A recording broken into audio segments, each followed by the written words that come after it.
All right, hey, we're so glad to have Zach Goodall back on the show. Swamp 24/7, part of obviously the 24/7 Sports Network.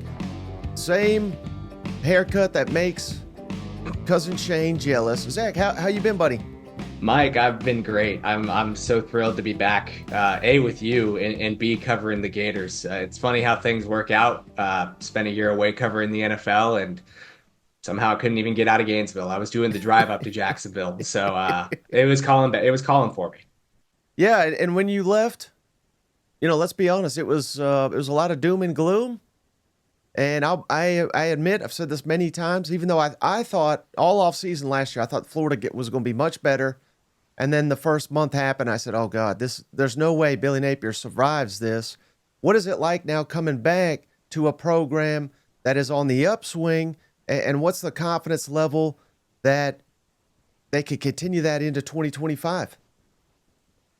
I go back and forth on it. I look at what they accomplished at the end of last year, and while I understand that when you put it in these terms, it's not meeting Florida fans' expectations, but they pulled off Billy Napier's first 3+ game win streak against FBS opponents in 3 years to end the year. And they did it convincingly with two top 25 wins.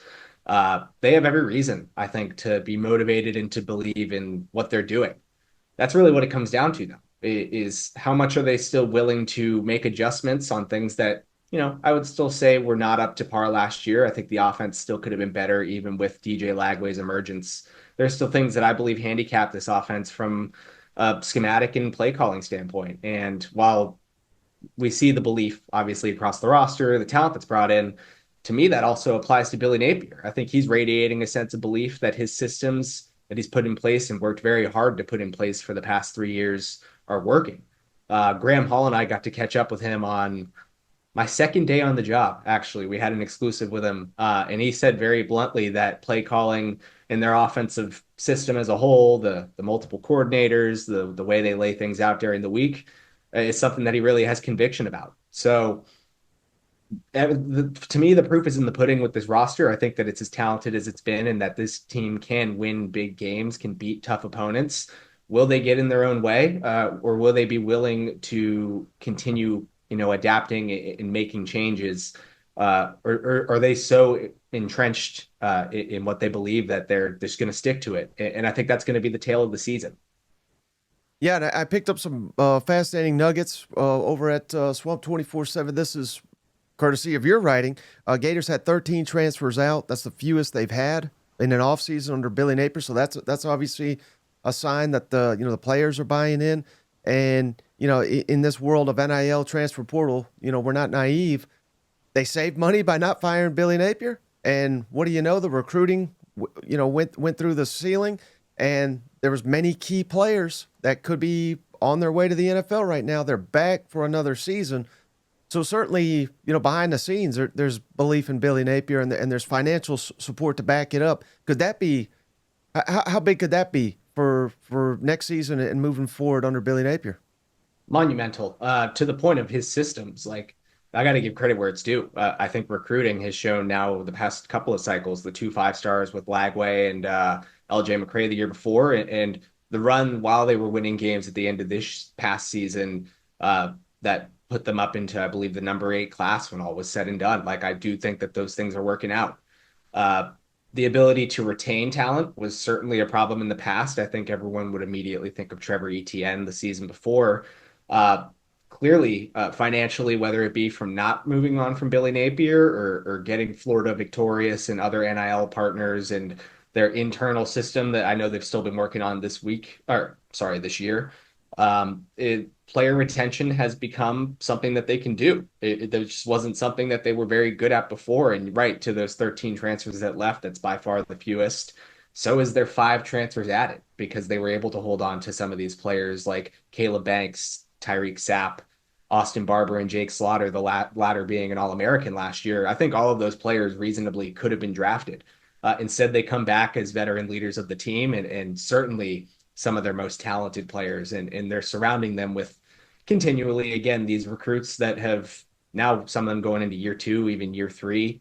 And the players that they're able to retain overall, If you were to ask me for the single biggest strength of Billy Napier's tenure, it has been just the overall roster churn. It's taken a long time. I think that fans were a little bit upset with how slow it could have been, or it was, I should say.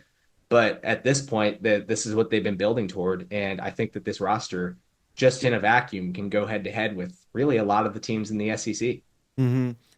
Well, we don't just pump sunshine either on this channel, as you're well aware, but there was a lot of Florida fans upset. Billy Napier's keeping the play calling. I know they've changed OC Russ Callaway now, and they recently added Steve Spurrier Jr., which is interesting. But what's your take on Billy Napier keeping the play calling? And I was kind of surprised, Zach, that even though they had the hot finish to the season, that there were so many fans that were upset. And I even saw some that were like, they're totally back on board, and then they heard this news and they said, "Oh God, this is not going to end well." Yeah, I mean, and I still have, I don't want to say I have catching up to do, but like there's a lot in my short time coming back to this. Like I missed last year. I didn't get to see all of the ins and outs of the offense, but for my time covering the team and based on my review last year, I still feel as though that there's something left to be desired with the way this passing offense in particular works. I think that Florida can run the ball on most teams. What does that do you in 2025 at this point? We know that you need to be dynamic both ways. You need to be able to have a passing game that can win you games when you're not able to churn it out on the ground. You've got to be able to win through the air. And this passing offense has just been middle of the pack at best. Even when DJ Lagway's out there, they still sometimes struggle with efficiency. I know that fans get upset with, third and middle distance to go and they're targeting behind the sticks, but that is really just, it's always been the Billy Napier offense. They're methodical. They want to churn out long drives. They want to keep opposing offenses off the field, and it's just the way they do it. I don't see that changing, obviously, with Billy Napier holding on to play calling. I think that speaks for itself, but they'll make some tweaks. DJ Lagway is a different kind of quarterback than Graham Mertz, and I'm sure they're going to lean into his ability to not only run the ball, but extend pockets, move pockets, and maybe change protection based on his athleticism. But at the end of the day, the route concepts are the route concepts. And there are a lot of half field reads where players end up in similar spots. If that one read's not there, all of a sudden the quarterback's got really narrow margins to work within. That's just kind of how this offense has operated. And I understand why that would upset fans, especially now that they've got this seemingly generational quarterback and 3 years of results with, we say three different quarterbacks, Anthony Richardson, Graham Mertz, and DJ Lagway, but you can get into the multiple quarterbacks they've had to start due to injuries otherwise. At the end of the day, the passing offense has been middling at best, and I understand the skepticism, even with someone that is as talented as DJ Lagway back there. Could the play calling sometimes even do more harm than good? Mm-hmm. And then we've already seen all the other angst, I guess you could say, with defensive backs coach Will Harris leaving for Miami, and he started offering Florida commits already, which, hey, that's his job. He works for Miami now, but right before spring football, how's that being received among Gator Nation? I think they're a little angsty now about that particular situation, and just Will Harris going to Miami. It's interesting. I saw his comment today in his first press conference with the Hurricanes saying that straight up Florida wasn't prepared to play Cam Ward last year. And I threw it on our message board just to, let everyone know that Will Harris was not going to the NFL as had been rumored. And the first response was, well, that gives me a lot of optimism that they're not going to be ready for DJ Lagway next year, which, valid. But also I do think that comes from a place of emotion, which is also valid. Florida was really quick to have a replacement lined up with Deron Wilson, someone that they're obviously familiar with. He was either a GA or quality control coach back in 2022 when the staff first got here. So I do think fans moved on pretty quickly, but at the same time, people were wondering, oh, is he going to stay at Miami? Is he going to move to the NFL after all? But it looks like Florida fans will be seeing him again soon. Mm-hmm. And what if anything can you tell us about they just hired a GM, Nick Polk from the Atlanta Falcons, and I saw there was some speculation. I don't know, you would know better than I, but apparently Jim Nagy, there was some consideration there who obviously Oklahoma just hired for the same role. What if anything can you tell us about Nick Polk, and what can Florida fans expect from his GM role? Yeah, it's my understanding that Polk, Nagy, and at least two or three other people. I know that there were before I came back, reports of at least four candidates in like December that had interviewed for this role, and it ended up being multiple. They hired, in addition to Polk, Ben Elsner from the 33rd team, who's more of a young up and comer. That company had its content creation side and its consultation side. I believe he was on the consulting part of it. Um, but they're trying to split this up into a couple pieces. I'm not even sure if they're done adding to this, what they call a front office, just like the NFL. But yeah, Nick Polk will be leading that. It really comes down to managing the cap at this point and managing the settlement, treating it like an NFL team and understanding. I mean, everyone's talking about the 20.5 million this year, right? Well, what is it going to be next year? What's it going to be in 5 years? And how are we going to set up our contracts based on positional value, based on I mean, the chance of knowing that a player is going to be a three and done, right? I think that there are going to be a lot of variables into how they design these deals for players. How do they get them all to stay long term and avoid the threats of transfer? I'm sure this will all be part of it. And, we talk about Billy Napier with play calling, right? And fans wanting him to take that off his plate. I certainly see GMing, for lack of a better term, as something that a coach just can't do. I don't think that that's something that would be feasible for any coach at any level in college football at this point, because it's a totally new game. And that's why you see whether it's Polk, Nagy doesn't have experience working caps like that. He was a previous scout, and they didn't pay people to go to the Senior Bowl, so I find that one a bit interesting.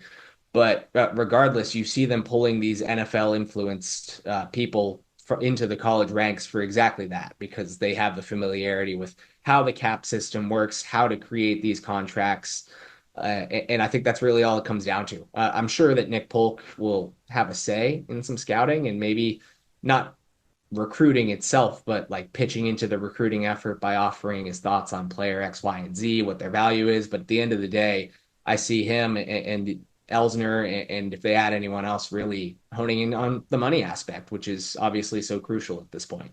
Mm-hmm. Well, obviously, what everybody is going to focus on this offseason when it comes to Florida is DJ Lagway. Just what an incredible talent he is. And by the end of the season, I mean, he may be regarded as the best quarterback in the SEC, maybe the country. But, that's not a guarantee, because there are a lot of really good quarterbacks in the conference. But one, I'm already seeing this offseason discussion, Zach. It's South Carolina fans touting Lenore Sellers. It's Florida fans touting DJ Lagway. And I honestly, I don't think there's a wrong answer between them. But could you make the case or why DJ Lagway could be better than not only Lenore Sellers but any quarterback in the SEC in 2025? I mean, he's truly just so dynamic and so built too, to put it like that, to step in as a 18 or maybe 19-year-old freshman, and he was damn near 240, if not 240, at a legitimate 6'3". I mean, like, you could confuse him as someone that could play really any position, in terms of ones that move around like that, maybe not a lineman. But he's just, and to be that big yet so athletic, to have the arm power, accuracy, touch that he has too. His deep ball touch, I don't think gets enough credit. It's not just being able to go and throw it 60 yards really fast, or whatever the case may be, but he also knows how to put touch on it to put that ball exactly where it needs to go to fall softly into his receiver's hands down the field. Now, is he a perfect passer? No, I do think that he needs to work on some of his turnover worthy throws into more of the intermediate level of the field.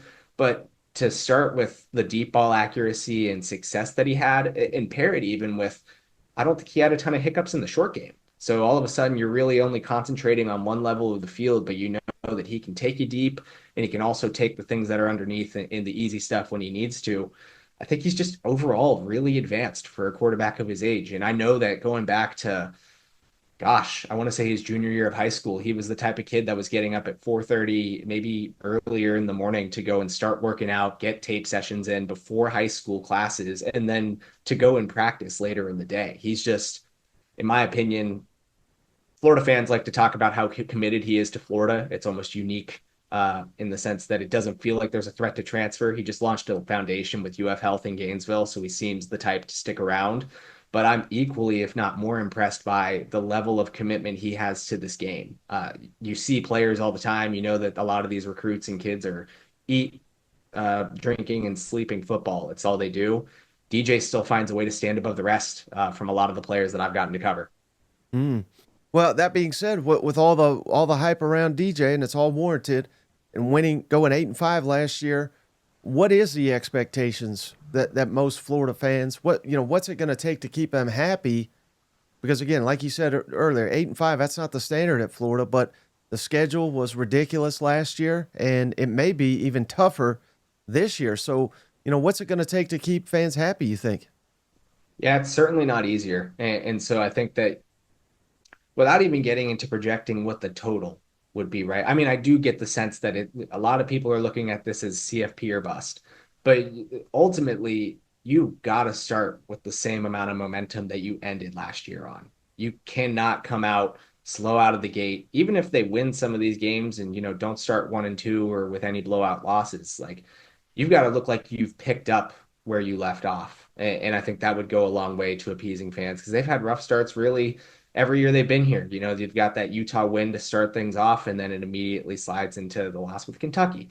And we could rinse and repeat over the past couple of years about that too. It's got to look different, like it looked different at the end of last year to start the right way by appeasing fans. And then I think that maybe goals, what people want to see could shift based on what you see from there.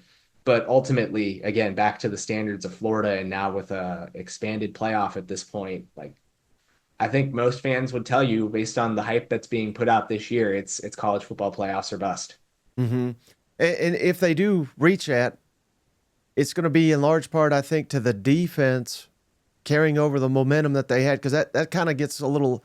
I know it's not lost on people like you or the Gator fans, but I think the rest of the SEC maybe didn't pay attention how good the defense was against Ole Miss, LSU, Florida State, and an overmatched Tulane team. But they really turned a huge corner late in the season.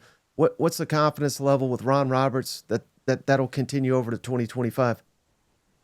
I think it's pretty high. And so much of that comes down to the retention piece. Again, to get Caleb Banks and Tyreek Sapp back, to me, were two of the most, if not the most impressive aspects of the offseason. Even Jake Slaughter coming back on All-American, he's a local guy, a little bit of an undersized center. So that one may not have surprised me as much. Caleb Banks is an NFL draft prospect, a legitimate one. I think Tyreek Sapp can be too after his explosive year last year. A good one at a minimum. But to get those two pieces back to lead your defensive line, they've got some other experience there as well. George Gums was a low-profile transfer acquisition last offseason who ended up, I think he led the team in – no, he had the most defensive snaps. I was confusing stats there for a second, but he did rank second on the team with Sapp in quarterback pressures. So they've got a really, really solidified front. I think they've got a lot of depth there. LJ McCray, the 5-star from earlier, I don't envision him starting as a sophomore because they've got so many players there. And that's not to say he won't have a big role. I think it'll be huge. But they've got the depth there. I think you could say the same thing at linebacker. You've got some concerns in the secondary where it's young and they've dealt with a lot of injuries over the past year and even into this offseason. There's going to be some guys taking some time to recover.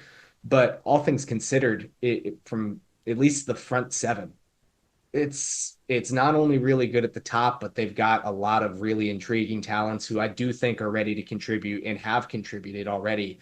That should make it a really good unit that should match up well, certainly in the tackle box moving forward. Mm-hmm. And then last football question I have for you, Zach. A lot of assumptions here, but I assume they're going to a 9-game conference schedule. Again, that's not a given, but it's very close to happening. I think they'll announce that maybe at the spring meetings, but let's assume they go to a 9-game conference schedule annually, and let's assume that they go to the model that I think that they've already put out there and makes the most sense, to where each SEC team has 3 permanent opponents that they play every year, and then they just rotate the 6 and 6 so they can play everybody every other year. Assuming all that happens, what are the most likely opponents for Florida that would be 3 annual permanent opponents. We did this exercise this week on the show, and we said Georgia, obviously, and then Florida. It's tough because there's so many. There's a long history with LSU. There's a history with Tennessee. We went Tennessee and South Carolina. Thoughts on that? Is there anyone you think Florida would rather play? Obviously, Georgia's got to stay there, but are there two other ones maybe that Florida should play annually if they go to that format? Yeah, I'm curious as to who they'd want to play, just because I would hope they wouldn't like put themselves in a box thinking like, oh yeah, we want to play one lower quality SEC team every year. Because that's just not, with the way the game's going now, who's to say that that team will be a lower quality team in 2 years, right?